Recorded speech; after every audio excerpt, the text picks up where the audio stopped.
अब देखो यहाँ पर आज हम इस वीडियो में सेक्शन सी जो है उसके अंदर 8 प्रश्न 3-3 नंबर के पूछे जाते हैं और टोटल सेक्शन 24 नंबर का है।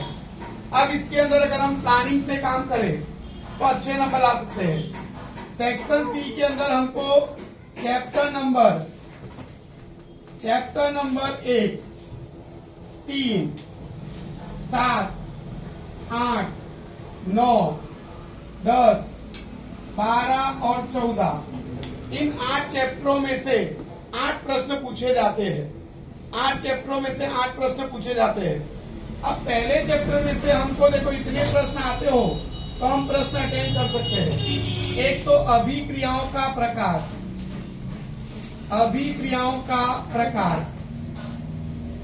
तो अभिक्रियाओं का जो प्रकार है हमारे किताब के अंदर 10 प्रकार दिए हैं। संयोजन, वियोजन, ऊष्माक्षेपी, ऊष्माशोषी, विस्थापन, द्विविस्थापन, उसके बाद उपचयन, अपचयन और उपचयन अपचयन अभिक्रिया जिसको हम रेडॉक्स बोलते हैं। तो ये 10 अभिक्रिया अगर हमको याद हो तो इससे लगता अगर कोई भी प्रश्न आएगा तो हम लिख सकते हैं।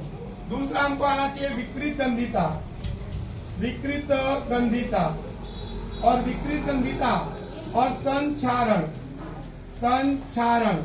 और संक्षारण को रोकने के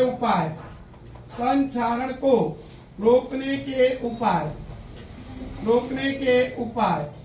तो इतना अगर ये हमको आता हो चैप्टर नंबर 1 में तो हम चैप्टर नंबर 1 का प्रश्न जरूर अटेंड कर पाएंगे।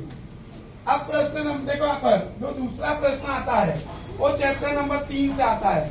अब चैप्टर नंबर 3 तो बहुत विशाल है लेकिन हमको इतने प्रश्न जरूर आने चाहिए जैसे धातु के भौतिक गुणधर्म,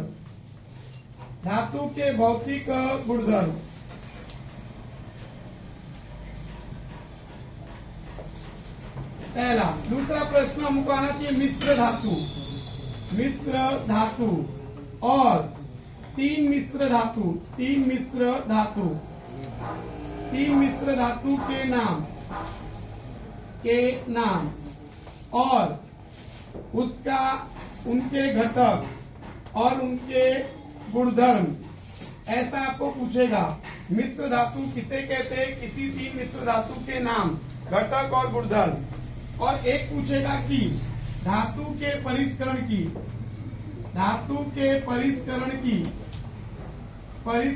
की विद्युत अपघटनी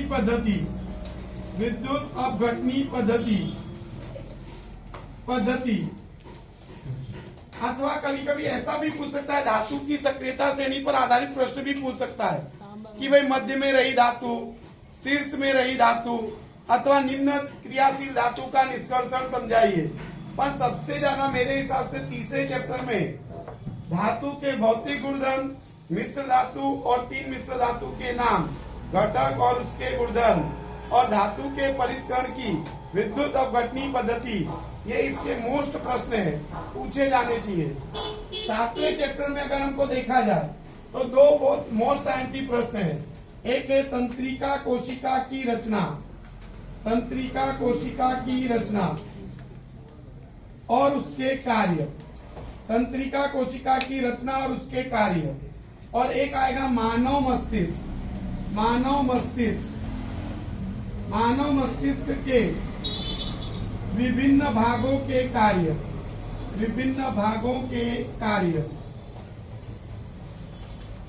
ये 2 प्रश्न 7वें चैप्टर के आपको जरूर आने चाहिए क्योंकि बहुत सारे प्रश्नों में से ये 2 प्रश्न बहुत बार पूछे जा सकते हैं और पूछे गए हैं। अब हमारा 8वां जो है, 8वें चैप्टर में से हमको 4 प्रश्न व्यवस्थित आने चाहिए। पहला हमारा है नर यानी पुरुष का जनन तंत्र, मादा यानी स्त्री का जनन तंत्र, स्त्री का जनन तंत्र। और एक बड़ा स्त्री में ऋतुस्राव और जनसंख्या नियंत्रण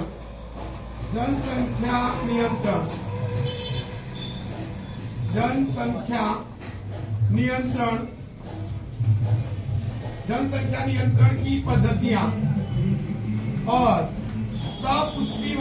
वनस्पति में, सपुष्पी वनस्पति में लैंगिक जनन, सपुष्पी वनस्पति में लैंगिक जनन।